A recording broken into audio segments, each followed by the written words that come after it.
आंबेडकर कार्यक्रम महान बाबा साहेब जो आदर्श नीति आज कार्यक्रम होगा जाऊँगी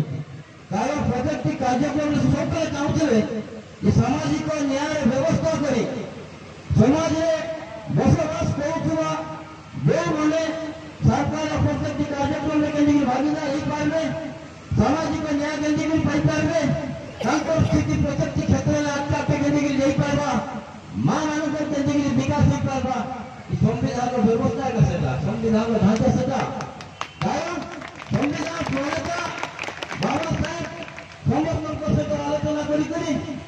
दायित्व दिगला भारत वर्ष सार्वभौमता केंद्र अखंडता सार्वभौमता केंद्र नहीं पार्बा समस्त वर्गर लोक समस्त जातिर लोक केंद्र एकत्रित करा से व्यवस्था भर संविधान या पृथ्वी सब बड़ संविधान बाबा साहेब आंबेडकर तैयारी कर संविधान।